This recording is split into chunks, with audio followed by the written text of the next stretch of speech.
the league. Morning. Morning. I think you were a little frustrated you couldn't win on Monday. Is it a question now of trying to harness that frustration and disappointment? I think everyone was a little bit frustrated. Supporters, players, staff, everybody. I think, the bottom line from Monday night is we're still in it. We know a little bit more about them than we did before the game. Their strengths and maybe one or two weaknesses.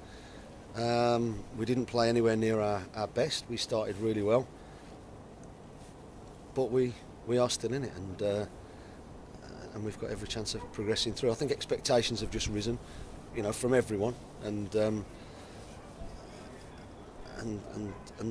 there's been a little bit of, we didn't beat them. But for me, I'm just glad we're still in it. Not that we deserve not to be, but just that we didn't perform to the best of our capabilities. But we'll look to do that next Tuesday. But as for Saturday, it's going to be a tough game. Northampton are a big, strong side. You're going to have to deal with good players being out in the park to start with. You're going to have to deal with Akinfenwa. You're going to have to deal with the throws coming in your box from the halfway line. And I don't mean throws, I mean bombs that they've scored directly from. So you're going to have to deal with that. You're going to have to deal with, if the game's slower, because there's a lot of set pieces, you're going to have to deal with the tempo. But we've got to go there with the right attitude against a good side managed by a top manager. You've mentioned Akinfenwa in your first answer. Yeah. He is one of a kind, isn't he? He seems to be against us, so we've got to try and stop that. He's a big part of how they play. We won't be concentrating on him, but obviously he'll be part of the way we set up's the wrong word. The way how we approach the game, we have to be aware of him because he's got such a decent record against us. You mentioned about tempo. Was there some head scratching from you since Monday about, in a sense, why the tempo wasn't right? No, I've had a look at the DVD. I think I know why the tempo wasn't right. But what I'm saying is on Saturday it might be a completely different tempo because if you're setting up for long throws. That said, they will throw them short if you're not aware of that. We just have to be aware of it. It might not be the most flowing of games, and we have to be prepared for that. But we also have to try and create our own little bit of tempo when we need to. AD Boothroyd was at Monday's game. Are they one of the sides who perhaps ought to be doing better, or do you sense they're improving? I think they're only a few points behind us. I think they're in a really strong position. I think he's had a few injuries that he's had to deal with. I think, like I say, Aidy's a top manager. I know him personally as well. I think he speaks a lot of sense. I think the league's lucky to have young managers like him in the game, from the experiences he's had. But I think he's a driven man, and he'll be desperate for his team to beat us, and we've got to make sure we go there, deal with the last two away games that we've played where we've put in poor performances, make sure we address that to start with. We know we can be a threat, with the players and the pace we have, but we've got to make sure that we put that into good use on Saturday. Sido and Lawson both played in the reserves on Tuesday. No reaction to their... Hopefully not. No. I was with them after the game. I haven't spoken to them since, but they're in. They haven't reported anything to Wes. They're back in today and back in part of the squad. Yeah. I was at a cricket meeting last night actually, where some supporters were saying the biggest talking point is the blend of the midfield, and to some degree the job that Russell Penn did for you so well last year was to win the ball high up the pitch, and I think they're a bit confused in the sense of why he's not in the side and why no one's doing that role now. It's a cricket meeting, you're talking football, tremendous. Because I've picked the team and I felt it to go with the other two. That could change. It might not. Do you accept though that the winning ball high up the pitch can be an asset to a side? Of course it can. Yeah, of course it can. We do. We don't try not to.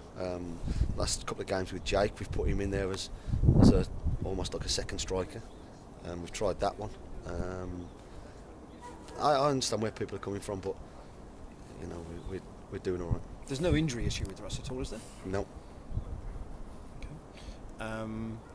And so then just lastly, with the cup game on Tuesday, you have to park that, don't you? You have to just concentrate on this game and not get sort of sidetracked into thinking, oh, you know, there's an important cup replay on the horizon. 100%. That's the last thing we need to do.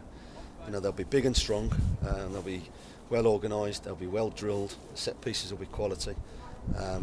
They've got some very, very good players. Pace, strength, power, like ourselves.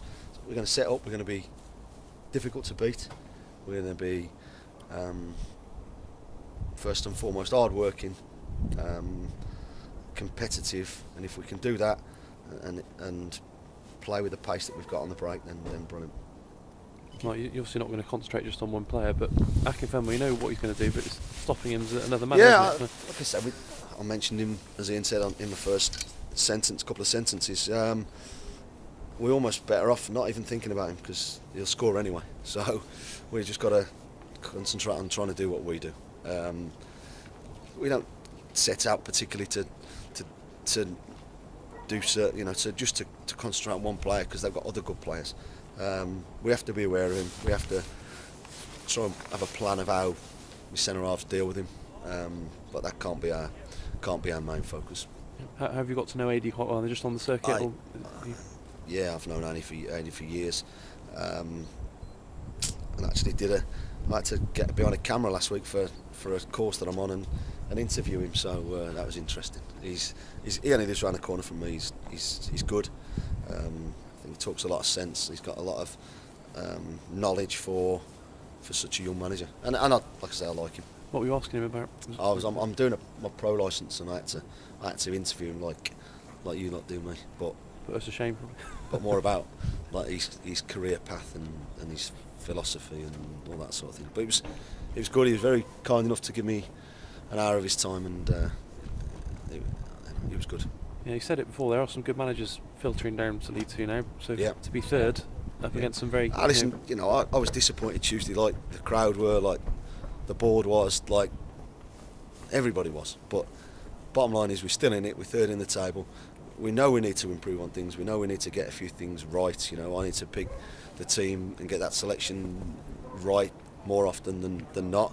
But we're in a good place, and if we keep working hard at things and trying to get things right, then we'll be all right. Yeah, Northampton first. But the chairman was rubbing his hands at the fact that there's another TV game for grabs, isn't he? So that's a million miles away from my thoughts, John, and quite rightly so. We've got, like I say, we've got a really tough game at Northampton. Then we can move on to Tuesday, and we've got a really tough place to go against what was already proved to be a decent side.